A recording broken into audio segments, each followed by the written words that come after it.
recording. Yep.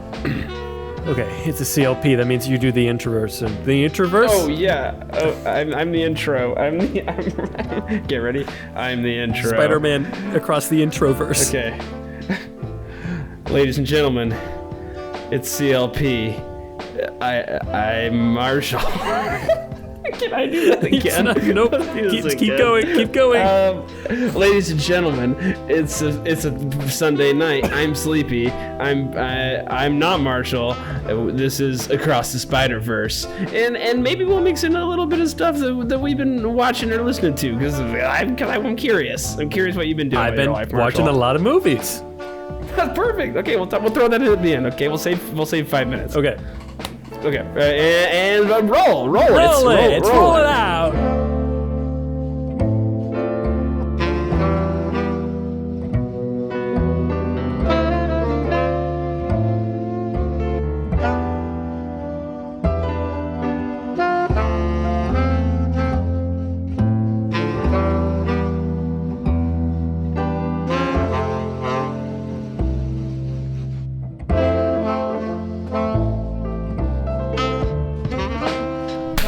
I like how, so we should tell everyone we're doing this remote because Ben has had his baby. We should say like the last thing that everyone heard is that, oh my God, is that you had to rush out at the end of the Monty Python episode and you had to go and help Kate have a child.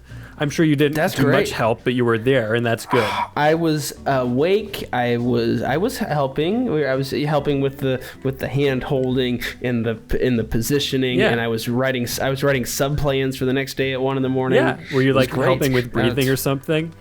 That's what they do in the movies, and that's just like it isn't a thing that we did. My favorite is in Revenge of the Sith, where Padme is having the babies, and the robot that is helping her is going ooh ba, ooh ba. And I'm like, what is that? The breathing thing? Like what? Ooh ba. I don't know what that is. I think so. It also maybe is like recommending the name. That's true. Doesn't it like say something when something comes out? When one name of them this comes one. Out, ooh ba. A boy. Doesn't it say like a boy and a girl? It does, doesn't it? It does. I should rewatch that movie. I just rewatched anyway, it. So there was no robot. There were like 4 different nurses, a couple doctors. It was crazy, man. There's a baby. She's real cute. She's real healthy. What more can you ask for? Am I right? I want 10 fingers and 10 toes. And how many does she have? 10 and 10. Wait, hold on. It happened. I didn't faint or anything. The worst that happened was I got pretty nauseous when they put the epidural in, which is when they take a little needle and they stuff it into your spine. So that was gross, and I got a little woozy. But then like freaking like watching my daughter emerge from the womb, I was fine. I was just like saw it all. I was like no problem. Yeah, I don't think I could watch.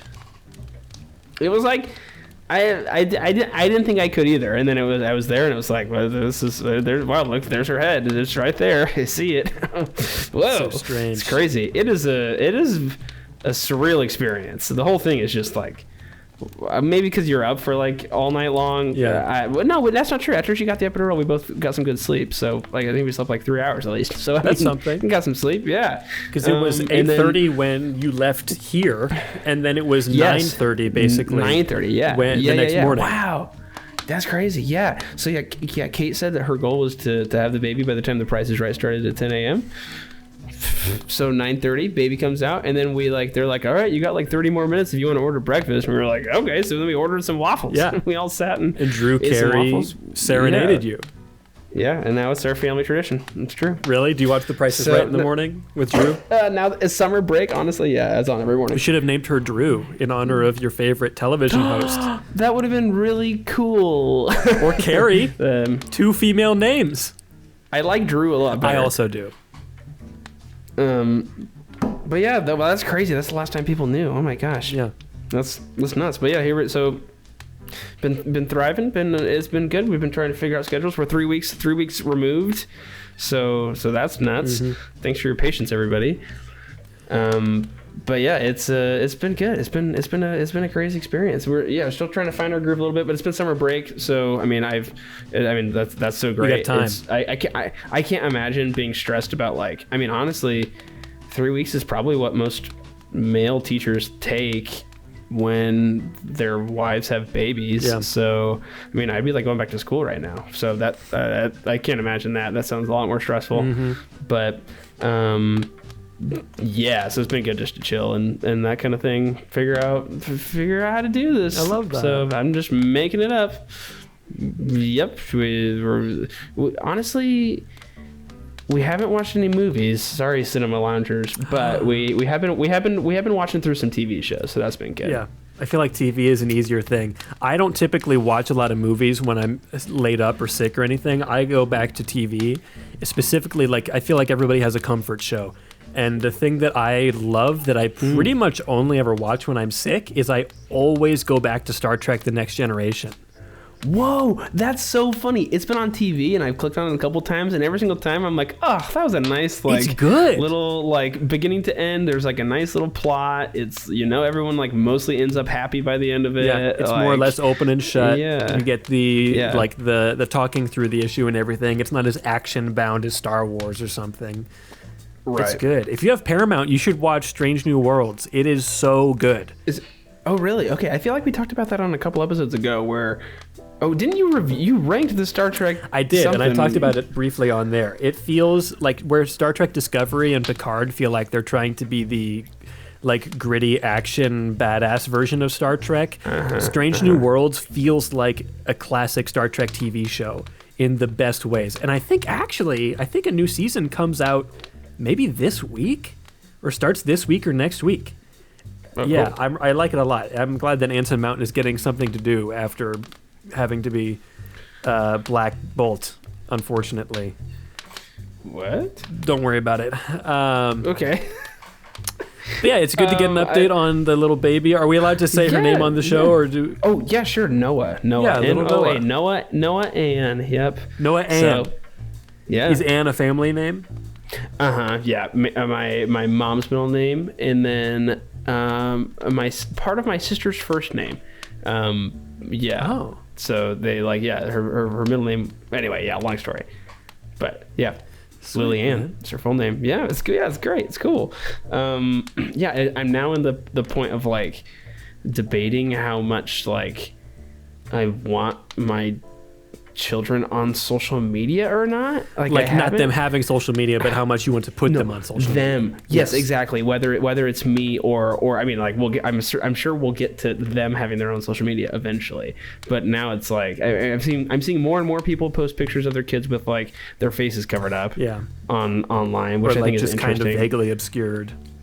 Yeah. And I mean, like, for sure, influencer kind of people or like creators that I follow do that. Either they don't post their kids or they like don't have their faces. But even like friends of mine have been like covering up a face with like an emoji or something. Mm-hmm. So anyway, I think if that's the case, then I'm just like not going to post anything. Like I don't really want to do that. That seems silly. But also, I think I do feel for the thought of. Like, why do I don't know. It's almost like the only reason I would post would be to like brag about something, Sure. I mean, I guess like to like update people, but the people that in my life that I want updated know. So or they're listening to this episode right now. And it's not like you spend any real time on social media in the first place. Right, exactly. Yeah. So yeah, I think for me anyway, that feels like it would just be I would be hopping on just for that. So I don't know. I think I'll just who cares about that little kid, family, a little thing. Yeah. Hey, she's gonna change the world probably, but also probably not, because realistically, no one changes the world with their lives. Only with their deaths.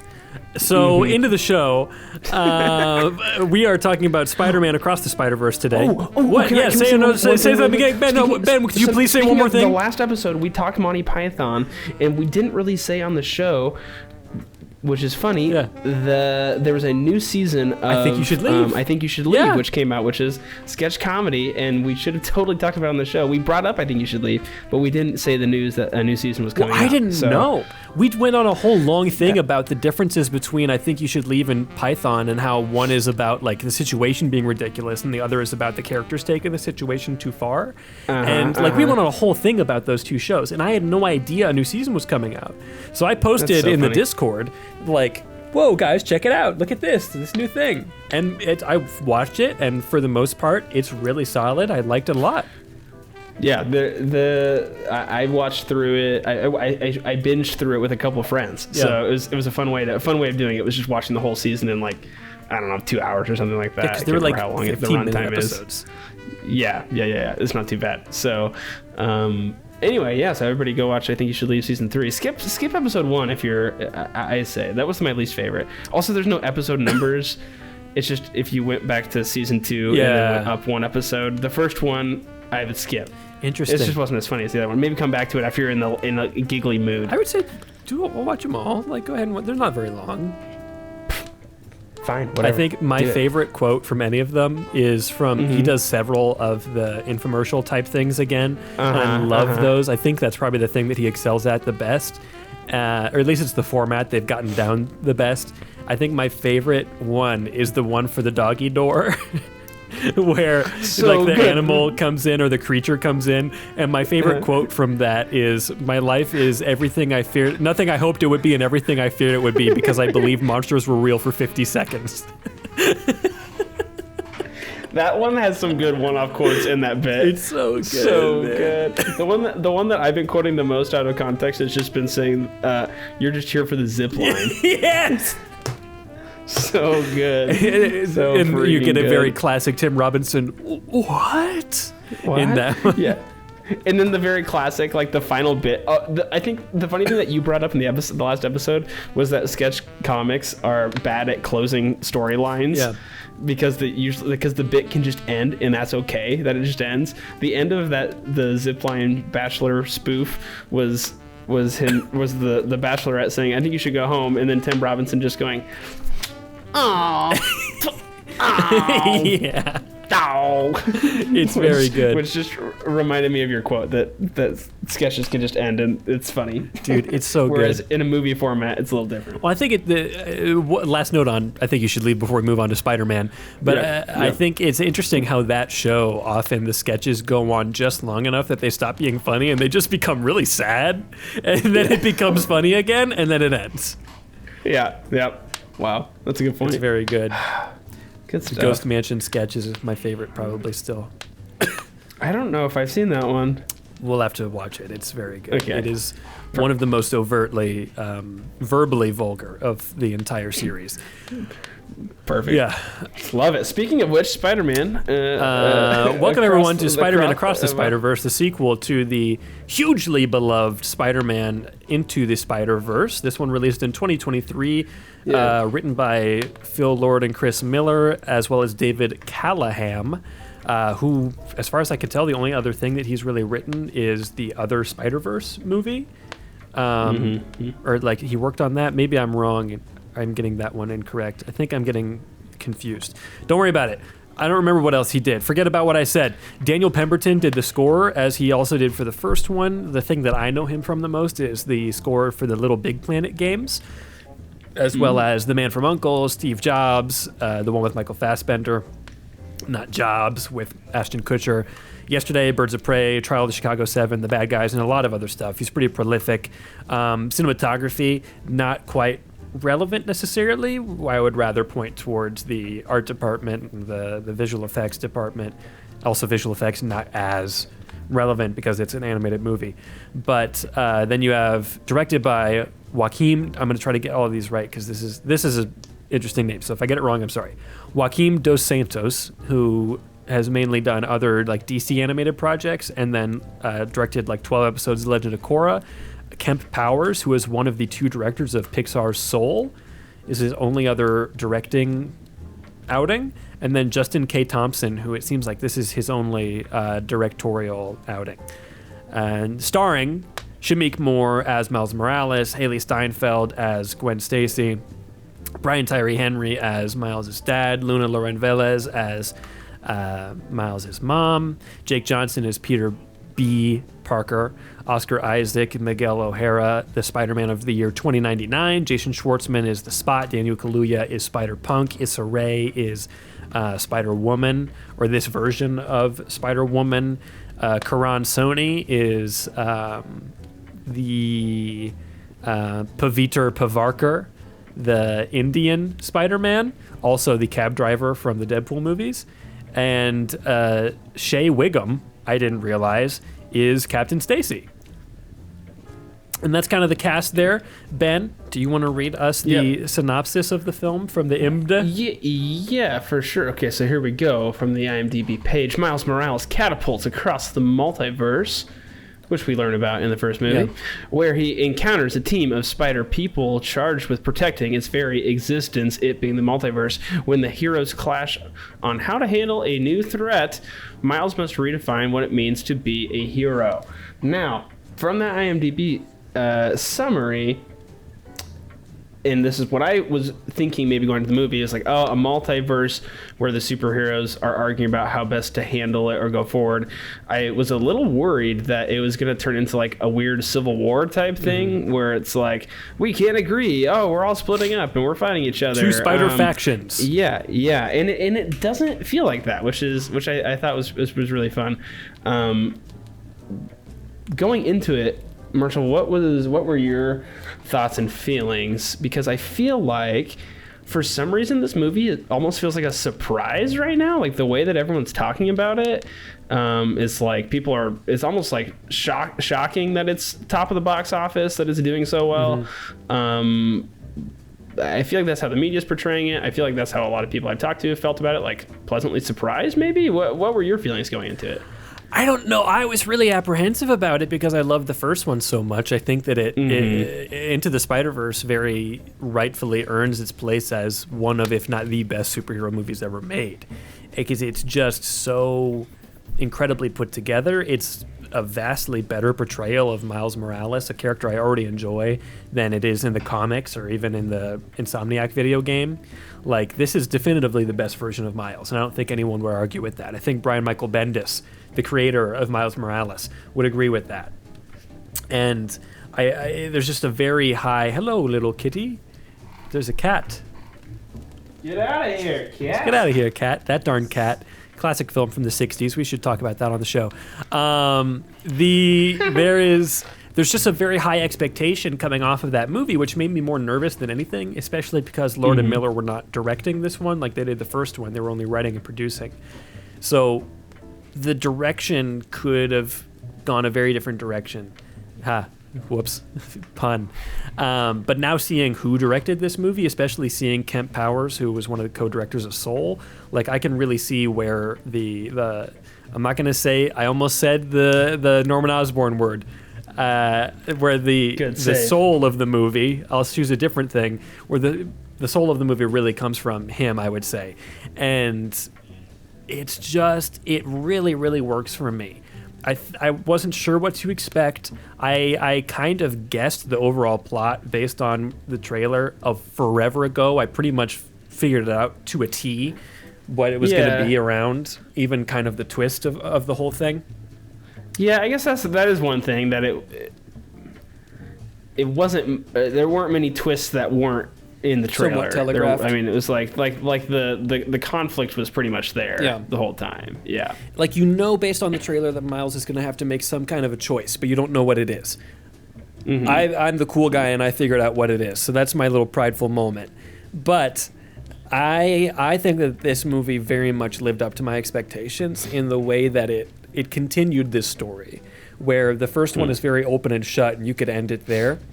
And then this keeps that moving. Like, there's more to do in this world. And this movie's been compared to The Empire Strikes Back. They've talked about it as The Empire Strikes Back of this trilogy, essentially. So, I mean, you go into this, if you know that it's a two-parter, knowing that it's going to be like that, there's going to be some kind of cliffhanger. And I was getting closer and closer to the end of it and getting more scared of, like, I didn't want it to end. So I was like, there's so many cool things happening, and they're building up so much interesting tension, and it keeps getting cooler and cooler, and all these characters are getting deeper and more interesting, and the world could have gotten so convoluted, but it's just getting more interesting and more deep. And I didn't want it to end. I cannot wait for the next one, because like this is what I was telling you after the movie. My rating for the movie is going to change depending on what happens in chapter 3, because that is going to define retroactively how well this movie plays. Because if all these things get set up that go nowhere, that's going to stain this. Like when I watch The Force Awakens, and all I'm thinking when I watch that movie is all this wasted potential, everything that could have been. And then the next movies just take it a different direction. So I really think, I personally really, really liked this one. It's obviously not open and shut like the first one, so I wouldn't personally rate it as high as that one just because I don't know yet. But I still really, really loved it. I think between the two, if you were to rate anything higher, or the thing that I think could be an argument about against what you just said, is that they take the art from the first one, the animation style from the first one, and just knock it out of the park again. And I think exceed that animation. Like I think the animation is better in this one than it was in the first one, more ambitious. And so I think that was something I was interested in going into the movie. Is it going to be the same? Is it just going to be, are they going to up it? And I think they did up it. Do you agree with that? 100%. Like in the first one, they talk about how they have these different animation styles kind of mixing together, with Spider-Ham and with Penny Parker being more anime style and even drawn differently. Like she's more two-dimensional than the rest of them. And the same thing with Spider-Ham is more visually cartoonish in the way that he moves, and everything is more cartoonish. You get the sense of that, but it's never super obvious. And part of that is just trying to keep it not jarring for the audience.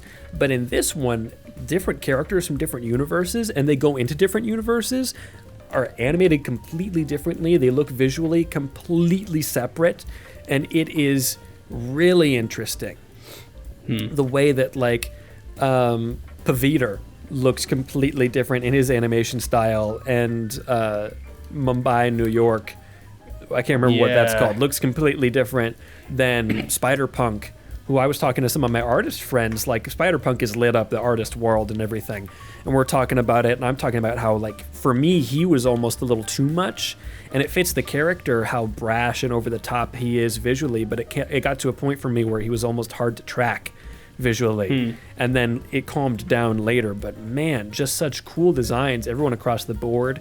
There's at one point you see Spider-Man Unlimited from the cartoon Spider-Man Unlimited, and he's animated smoothly like a 2D animated cartoon from the 90s. You see Josh Keaton's Spider-Man from the Spectacular Spider-Man, and he's animated kind of in the same way, and it's like really interesting seeing these different styles come together. Also, twice. Are we in spoilers or not? I think we wait on spoilers. I know what you're going to talk about, and I think that I hate it, and I think that you like it. Okay, can we go spoilers then? Let's go through the categories, and then we'll move on to spoilers. I have a note about that other specific different kind of universe that appears several times. Yes. Okay. That I found very jarring and didn't like at all, and that's my main detractor of the movie. We'll talk about script for a minute here. I thought this one was super well written, dives into the relationships of these characters so deeply. The contrast between Miles and his dad and Gwen and her dad is really interesting, and I loved how, especially how Captain Stacy was written, because he's not just some policeman like he is in the comics, where he's just some stereotypical, well, we're all about the law and we're gonna get the Spider-Man because that's what we do. Like, he's a dad, and they've written him so well, and I have to think that Lord and Miller and McCallum, or not McCallum, the Callahan are all fathers. I don't know if that's true. Yeah, I think something that is a timeless thing for Spider-Man is that he's a teenager and he's struggling and working through teenage emotions, and I think that they write that really well and give. I think it's hard to pull off, and so I think to be able to to write that into the script across the multiverses, that everybody has daddy issues, or you know, like without it being super cringe, or whatever you want. Yeah, right. Yeah. Mm-hmm. It's not like watching Avatar 2 and the characters are calling each other bro and cuz constantly. I'm like, just stop. Yes. Like, no one talks like this. Yes, exactly. Yeah. I think that like pop culture wise, it does blend seamlessly.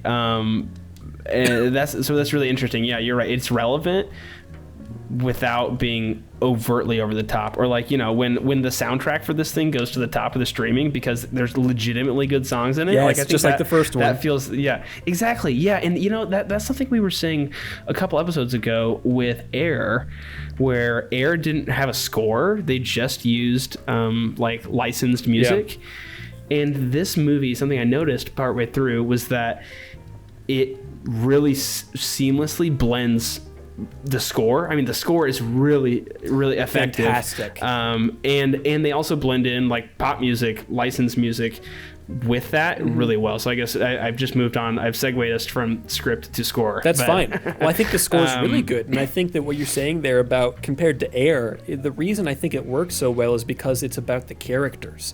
And it's not about just, look, it's in the 80s. It's not about the setting.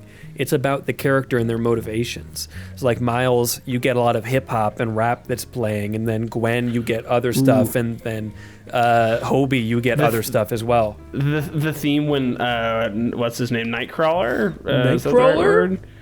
Is that X-Men? No? What's his name? No, what's his name? Frick. Prowler? What's his uncle? Prowler. Thank Yes. you. Like the Prowler theme. Like repeats in this movie, and every time it's so good. You're like, ooh, that's the thing. Oh, he's right there. Oh my, you know, like, I think when the theme can be tied into the characters, like you said, it's really effective. Well, and Miguel's theme is really cool too, because Miguel, the Spider-Man of 2099, he is like, my alarm's been going off. I hope that wasn't caught on the video or whatever audio.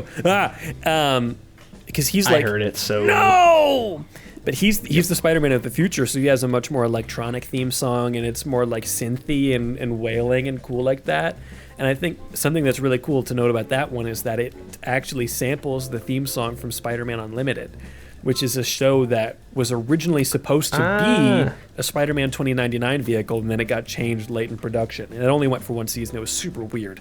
But you can really see the influence of 2099 even on the costume of that version of the character.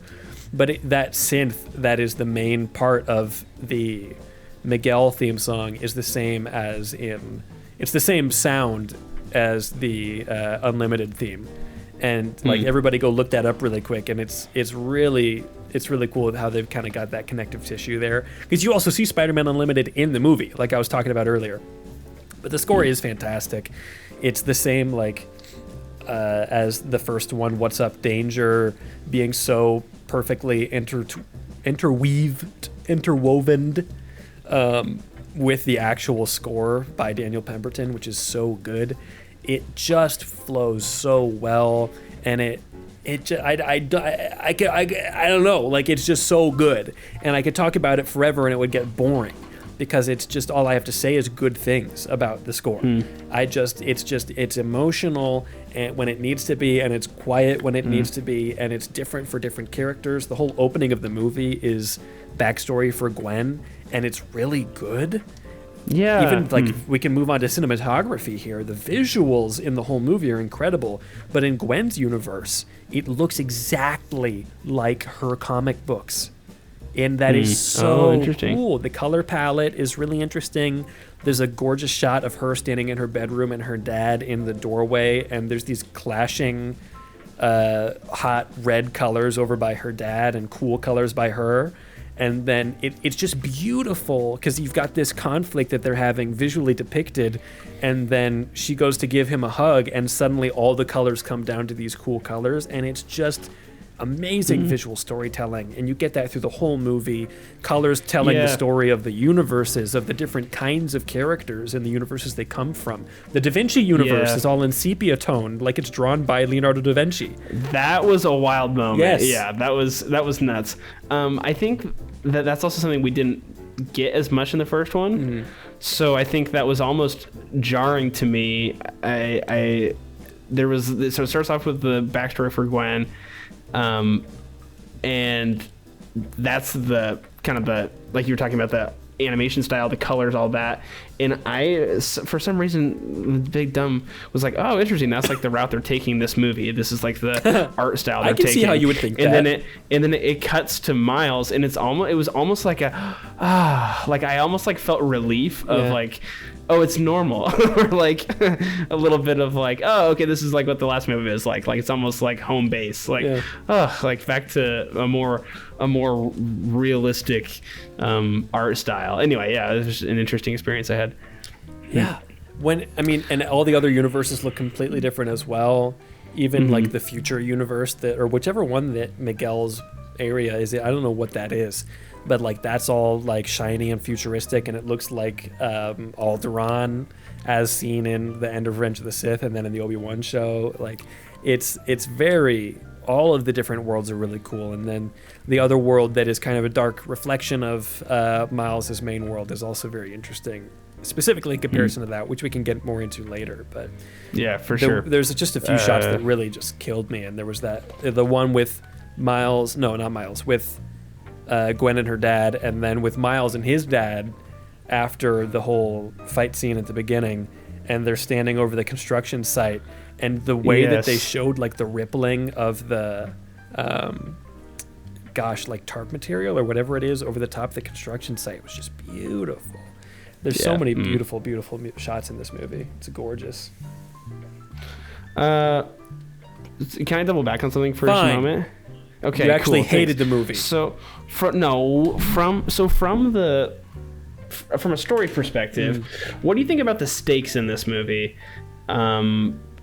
Like in terms of moving on from the first movie to now the sequel, are the stakes too high, just right, in terms of like what's at stake or motives for the bad guy, like that kind of thing, right? Like we had like a thing in the Marvel movies where it's like, all right, we hit the saving the world a little too early, and now we've got 4 movies in a row where we're saving the world every time. Or like the motives of the bad guy, it's like, oh really, like that's like, we just saw a bad guy like 3 movies ago who is the same thing, or whatever. Like what do you think about that for this one?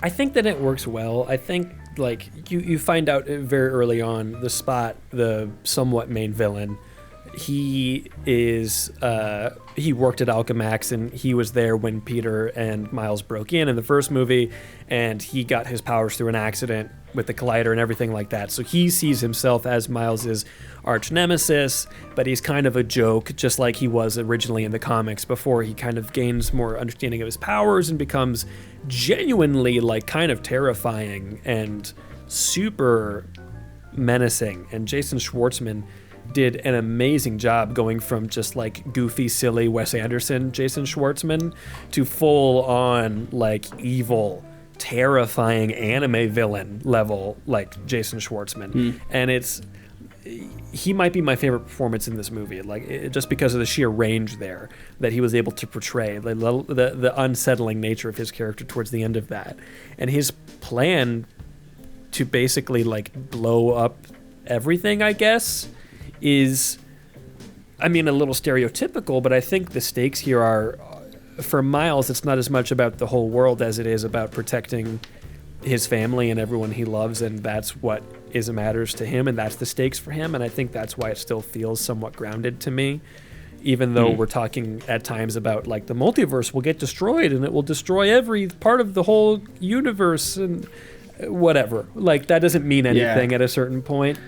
Yeah, but we still have these emotional connections that hold us all in. I think that is helped by the fact that Miles doesn't really care that much about the multiverse. Yeah.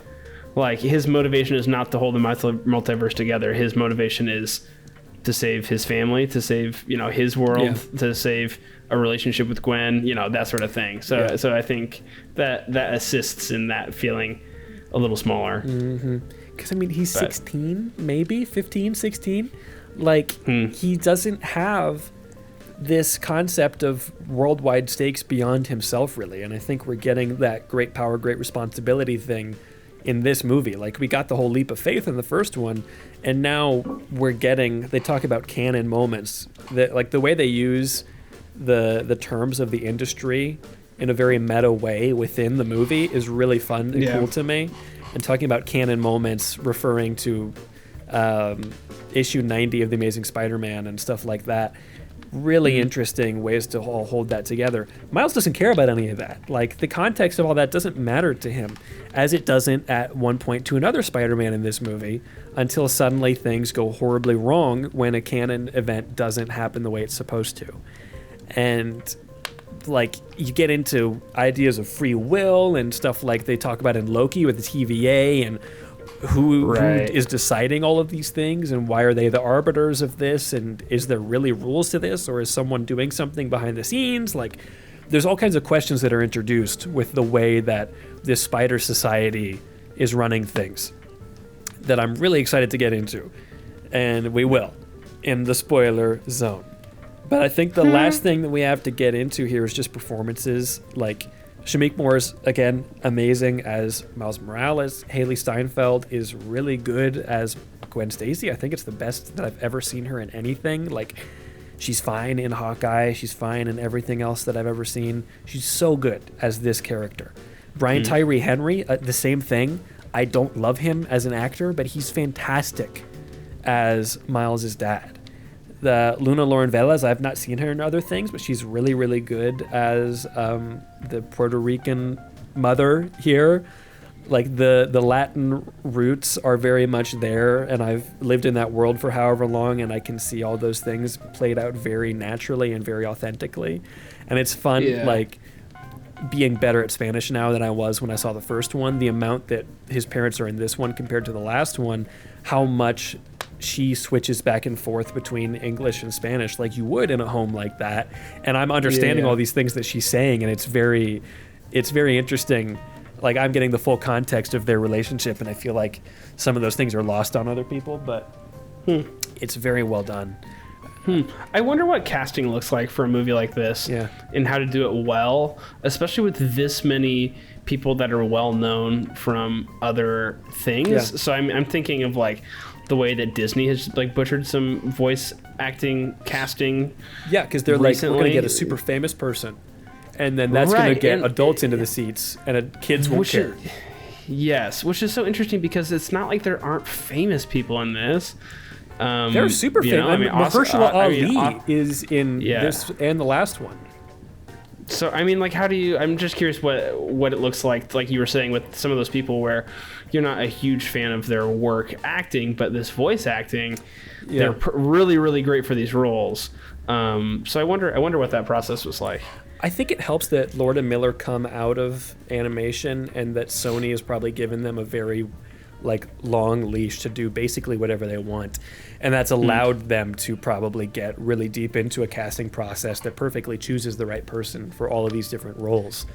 And, like, you are getting, like, genuinely great actors in here, but it's such a different skill than face acting. Voice acting is so different, because you have to portray all of these things just with your voice. You don't have your physicality to do all of that with. The voice performance comes first, and then the animators come to that afterwards. So you have to portray all those things, and you have to really know what you're doing with that. And it's not easy, but everyone in this does a really good job. I think maybe the weakest performance would almost be Oscar Isaac, but he's still really good. Yeah, I think it's also like the role is kind of a angsty, emotionless person. So how do you do that really, other than the way that he did it? Like, I don't think he did a bad job by any means, but just compared to everybody else who I think is stellar, him and Issa Rae probably were the weakest links here, but still very good. Shea Wiggum is a character actor, so he did fantastic as Captain Stacy. Karan Soni was basically just playing the same character as in Deadpool. Oh, it was great. He was very funny. I think voice acting and also the writing, I think the comedy works really well in this movie. I think I was laughing throughout, and it wasn't overdone. It wasn't this is superhero movies are funny now. Welcome to Thor Ragnarok or whatever. Like, this felt genuinely funny and quick, and it really worked.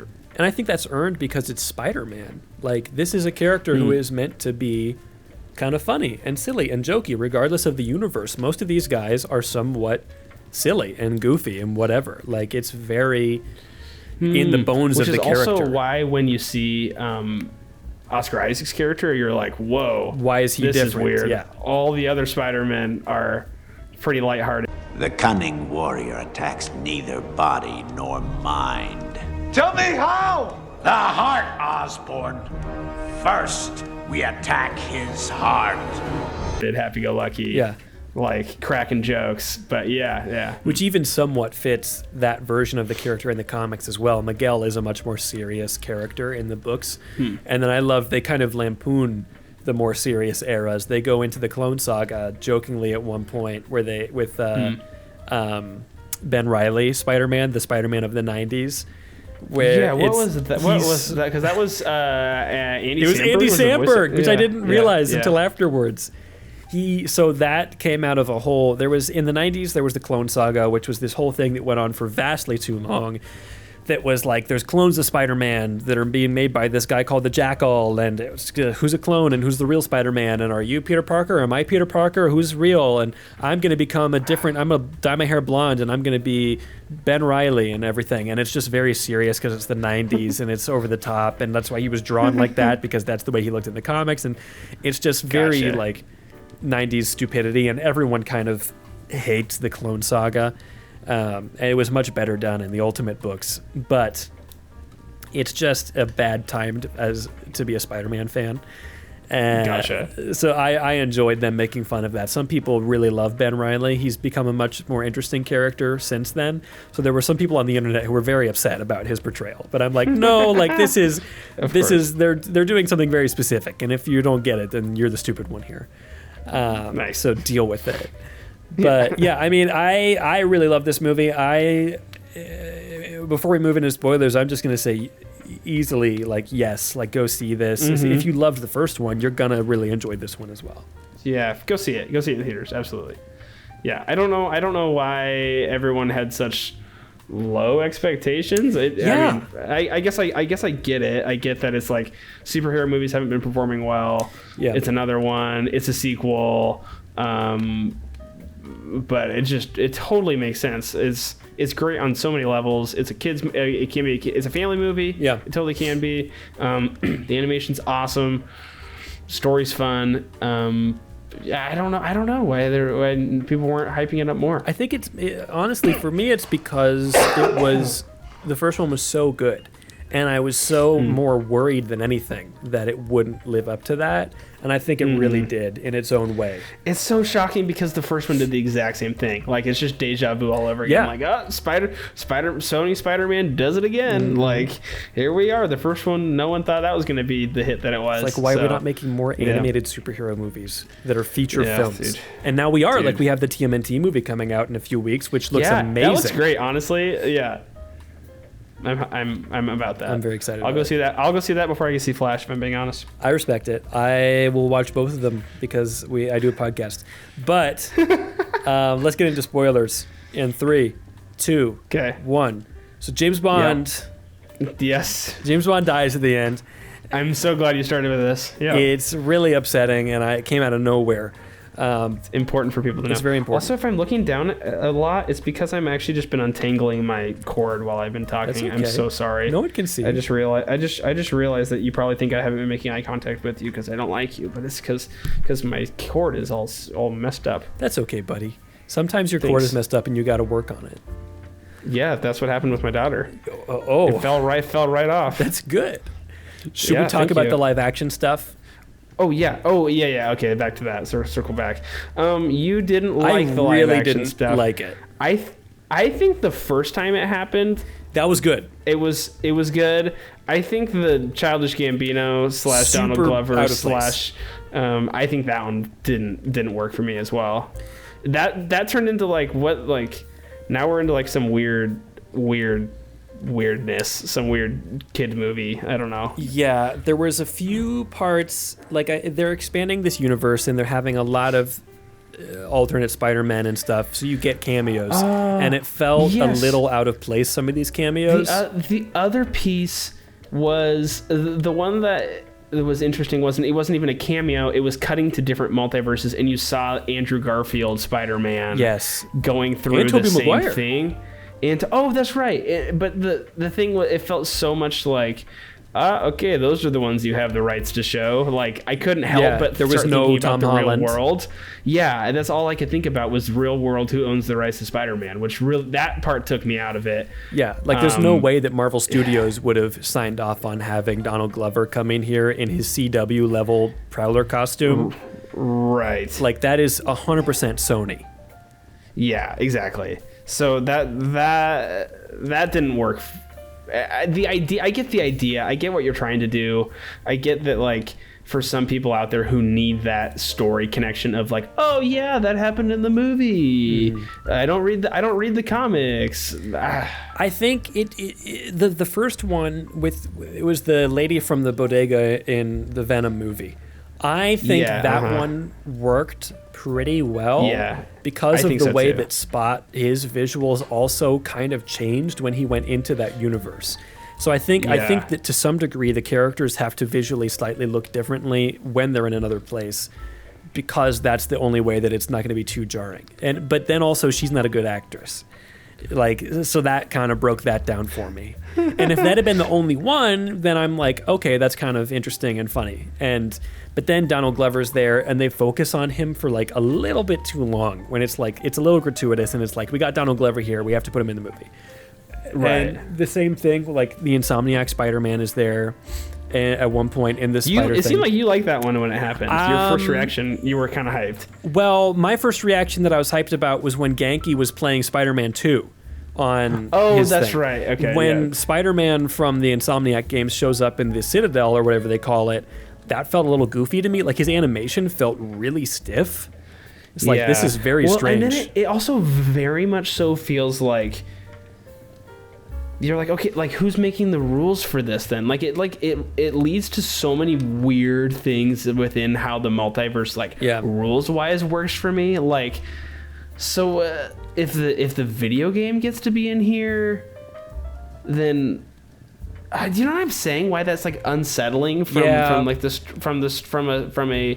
this is how the multiverse works point of view. Like, you're very clearly at that point saying, like, this is created by somebody outside of the multiverse. Yes. This is all created by, like, the multiverse isn't real anymore. Which it's all a story. There's certain parts of that where it gets really meta that I kind of like. Like, I like the idea in comic book worlds that the comics of the Marvel Universe are the DC comics that we read, and the comics of the DC Universe are the Marvel comics that we read. It's like they'll make these references to, like, Batman and Superman in Marvel comics as fictional characters, even though they have actually met in canon. Like, those universes have crossed paths before. But they do similar meta things to that in this movie, like when the Spider-Man video game is being played. So presumably, like, this real reality of this thing is someone else's video game in another reality. And if we're talking infinite multiverses, then I guess that's bound to happen. But then also, like, they use some industry terms at points, like when they're trying to catch Miles, one of the characters that's on his side or something, grabs something out of thin air, and they're like, crap, he's got hammer space. So, and they do the little blurb next to the thing, like a comic book box, explaining very briefly what that is, and it shows up very, very short time, so I'll explain it for anyone who didn't catch that. But hammer space, or mallet space, in illustration and in this kind of world, is this kind of in-universe explanation for how cartoon characters like the Looney Tunes can pull a mallet or something silly like that just out of seemingly nowhere. It's this extra dimensional pocket that these characters, like, jokingly, like, we joke like that Bugs Bunny is some fifth dimensional being who has a pocket dimension that he can pull Acme products and stuff out of that. It's just like a kind of an in-universe joke, but they use that as an actual term within their world. It's just kind of fun. I did like how they did those little pop-ups at times. Like, they explained Cockney rhyming slang at one point, which I thought was kind of funny. I caught that because I watched way too much British television, but I thought it was funny that they explained that for normal people who aren't freaks like me. Yeah. But they did a lot of that, which I found entertaining. But yeah, I mean, just the live action stuff we were talking about. It just felt out of place to me. Some of the cameos felt out of place to me. Even like Josh Keaton's Spectacular Spider-Man shows up in that moment when they're all trying to tell Miles, like, you gotta chillax, dude. Like, everyone goes through it, and he's one of the characters that specifically steps up, and it's voiced by Josh Keaton, and he steps up and is like, Miles, you just gotta blah blah blah blah blah, and it's just kind of weird because it's not like it's someone that he knows previously. It's just another Spider-Man, but we're very specifically focusing on him. And it's because I know who that is, and it's because it's the cartoon that I grew up on. It has nothing to do with anything else. And that just felt out of place to me. So that part right there, I will say on the other side of things, the whole, this happens to all of us, Miles. Like, this is like the destiny of Spider-Man. Yeah. I think that turns into the real conflict. Like, the movie starts off as the conflict is the Spot. We're trying to figure out how to save the Spot. And then the real conflict obviously turns into fighting your destiny, fighting like... all these other Spider-Men have gone through it and they're okay, and that's just how the world works, but Miles wants to fight. Like, what happens to Spider-Man? And I think the rules of being Spider-Man, I think, is an interesting bad guy in a way. Like, the real villain turns into destiny instead of Spot. Yeah. And I think that's really awesome, and I think the transition into that as the conflict and why it's Miles against everybody else, literally all the Spider-Man like racing after Miles. I think that's a fun and unique story, and I think it made it so the movie didn't feel like it was 2 hours and 20 minutes. No, it did not. I mean, and this is the longest American featured animation film of all time. Really? Yeah, by like 4 minutes. That's a very fun fact. Oh my gosh. Yeah. It doesn't feel that long. It does feel like it takes a little bit to really get going, but I think that makes sense because they're really starting from scratch to a certain degree in this one and setting up relationships for Gwen and stuff like that very much pay off the way that she's also struggling with knowing that these canon events are going to happen eventually and everything. And if we don't have this relationship built up with her father, then that doesn't really matter to us. And the portrayal by Shea Wiggum is fantastic as Captain Stacy. And he really makes us like that character. So it's the longest feature animated film in U.S. history, you said? American. For being 2 hours and 20 minutes, is it an injustice that it ends on a to be continued, since we're in spoiler zone here? Like, it just ends on a to be continued. Do you think they could have or should have wrapped up the story and given us that and waited on more of a concluded thing instead of the kind of the cheap out of to be continued? No, I think that it works really well because it's very much a middle chapter. Like, the movie spends so much time setting up conflict and building out the universe, and now the next one is what is going to happen. Like, what's the fallout? Because Miles has made a critical decision. We've basically got like your play structure, and this is the intermission. You've gotten your character into the world, you've explained who they are, you've gotten them up a tree, and now they have to get out of it. And you got to figure out, how do we write them out of this situation? And I think that works really well for me. Like, the same way that, like, I mean, Infinity War ended with a hell of a cliffhanger of like what does Captain America say at the end of that movie? Something like, what do we do now? Like, no, I think he just goes, oh my God. And like, that's the last thing that they say in that movie. And then it's like... Yeah, but cliffhanger, but not... That almost like concludes the story, though. This one, we're in the middle of the story. That one is like at least a clear cut of like, oh my God, this huge crazy thing happened and now we have to wait. This one, it felt much more to me as a like halfway through the sentence, and actually I got to go do this thing real quick. I'll come back and I'll finish the story. Like... Yeah, I mean, it's not as calm of an ending as even as Empire Strikes Back. Like, you get... Well, Lando's going off in Han's clothes, and they're going to go do their thing over there, and we're going to stand here, and I've got a new hand, and who knows what could happen next. It's not, I am in the universe that my spider came from, and the guy that was supposed to get the spider, presumably, has become the evil alternate version of what I could have been in my universe. Like, that is a heavy, huge thing to process. but I think that it works fine. I really like the way that it ends. I think I agree with you. I think it's just interesting to me that the ends. I think I got done with it and it was to be continued. I was like, oh great, okay, I'm excited for the next one. Like this is I haven't seen a movie that feels like this in a while. Like it almost feels unique in a way. In the fact that they chose that, I can see why it's a polarizing thing. But also it helps that the next movie comes out next spring. Yeah, they made them both at the same time, so it's not like we have to wait another 5 years, 5-6 years. Yeah, you know. I think it's next spring even. Yeah. February maybe. I'll look it up. Yeah, I'll do some fact checking. I really like it. I think that the way that it ends makes me more excited than like when I walked out of The Last Jedi. It was, you could call that a cliffhanger, like they've got the whole fleet's been destroyed or whatever, and I walked out of that movie and I was like, they could end it here and I don't really care. Like it seems like this could just be the ending, and that's bizarre to me because there's so much left unresolved. And this is not that way at all. Like there is so much conflict and so much interest here that's been set up that I cannot wait to see paid off. It comes out next March. That's soon. That's really soon. Yeah, March 24th. It's less than a year. That's pretty crazy. I really, really love the way that they kind of, I guess probably in a way, there's no way they had this thought out ahead of time, but this kind of retconned Miles' past in the way that his spider was from a different universe. And like that he was not ever supposed to become a Spider-Man, that was a breaking of the canon in the first place. Like all of these ways that they've made him retroactively so much more unique and so different. And like the reason that he struggled so much compared to these other versions of Spider-Man is because it was not supposed to happen this way, according to whatever Spider-Man gods decided that things are supposed to happen whatever way. And it adds so much interesting context to the first movie, where Miles just stumbles upon the spider and stumbles upon Peter fighting the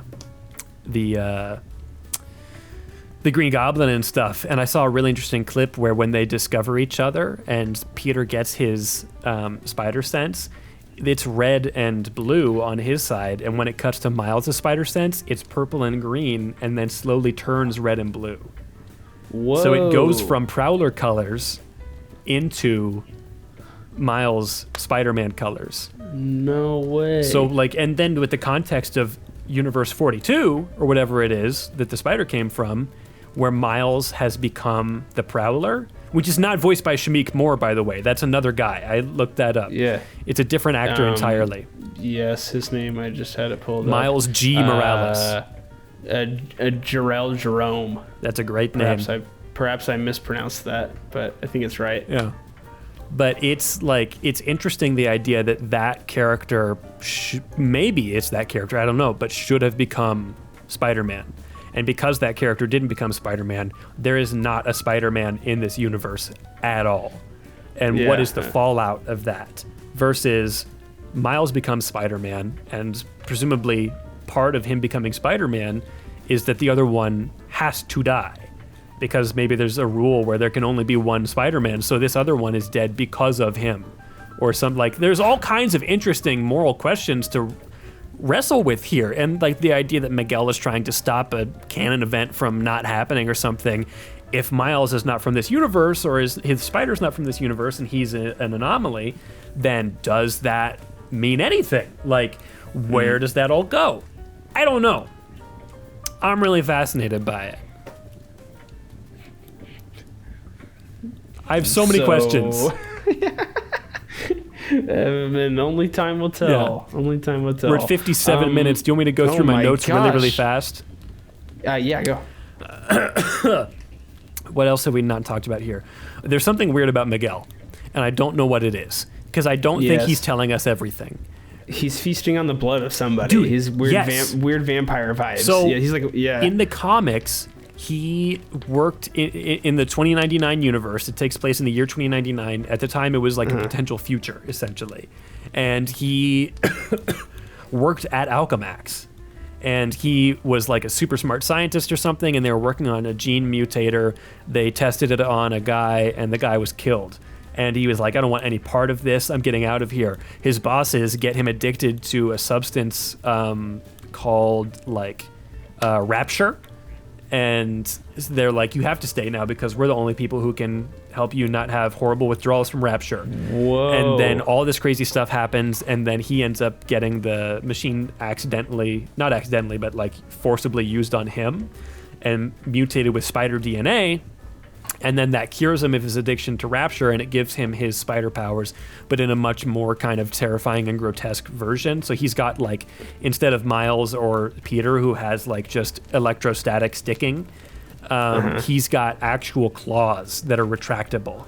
And he also has those fangs that you do see in the movie. So those are not a thing that are created for this. He does have those, but and he did have like a substance addiction of some sort in the comics, but that went away when he got his powers. So it goes from there. And wasn't there a whole thing about him, like he wasn't supposed to be Spider-Man either or something? Oh, he saved his family. Oh, that's right. Yes. So the version of him in another universe died and was not Spider-Man in that universe or something. But that's why I don't think he's telling us everything, because he's also like injecting something into himself. And Miles even comments at times like, what kind of weird Spider-Man are you? Because he has the claws and that's how he climbs and stuff like that. And you see when they're trying to capture Vulture, this very brief shot where he is silhouetted against the moon grabbing the Vulture, and his fangs come out, and it's like he's about to suck his blood or something. And it's super bizarre. And that is not from the comics. And neither is him constantly injecting stuff seemingly to keep being Spider-Man. I don't know what that is. Fascinating. I'm really confused about it. And we have not gotten in these movies into the totem mystical nature of the Spider-Man that the original Spider-Verse stuff came out of, and the spider, like the mystical totem vampires that cross universes to eat these totem creatures. And then Spider-Man, wait, what? yes, That's a thing? yes, it's super controversial. I like it quite a bit. But Morlun is this vampire, essentially, who is one of many who will travel across multiverses to take in the essence of these totem beings. And Spider-Men in different universes are the spider totems in the different universes. And we've not talked about them at all. So it seems like, I don't know what's going on with this, whatever he was going to do there, because no one else has talked about that. No one else seems to maybe know what's going on there.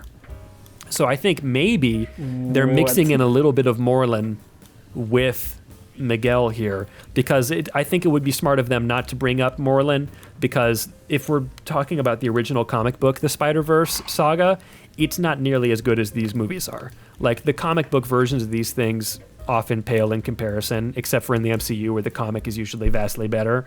But it's very interesting. The comic is super convoluted and okay. The movies are very, very good, and they do much more interesting, unique things with these concepts. But I think keeping Morlun out of it and the other spider vampires, there's a name for it, the Inheritors. That's what they're called. I don't know. I think keeping them out of it is a good idea, but it seems like they might be putting a bit of that into Miguel.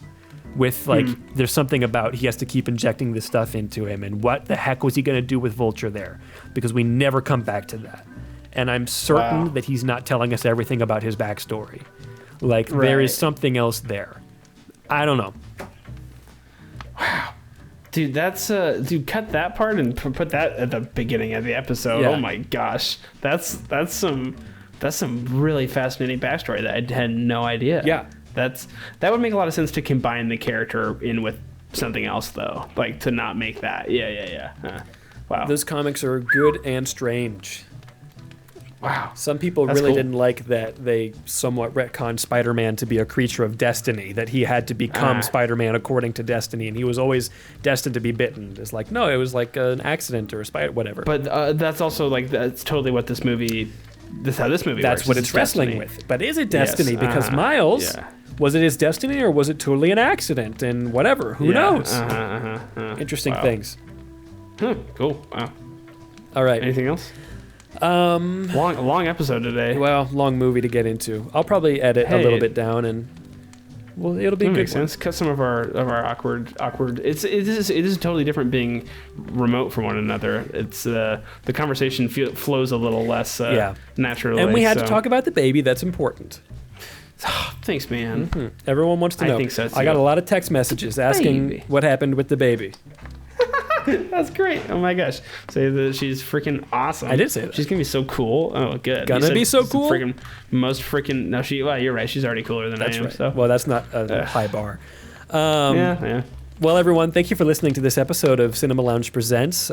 We really enjoyed this movie. And, really fast, if this, then that, watch the other Spider-Verse movie, watch previous Spider-Man movies, and if you really like animated superhero content, you should watch the DC Animated Universe, which is specifically like Batman the Animated Series, Superman the Animated Series, Justice League. Really good stuff in there as well. It's probably the only animated stuff that I would say really holds up compared to this. But I really love this movie. Easiest yes I've ever given, probably, to anything on the show. It's the longer I've sat and thought about it and talked to other people about it that haven't seen it, I just keep recommending it higher and higher. In fact, I went back and changed my rating on Letterboxd. I made it better than. Yeah. Yep. I was like, you know what? It's better than I said it was. You got to send me your Letterboxd. I don't think I follow you. What? Okay. Anyway, that's the show, people. Get ready. This is a crazy summer. Lots of good stuff. Summer movies are back, baby. This is the year. That's right. That summer movies are back. We got so Oppenheimer coming up. We got Barbie. We've got Flash, Indiana Jones, Flash. Oppenheimer, Barbie, TMNT. A lot of stuff coming out this summer. We're going to try to cover most of it, if not all of it, on the show.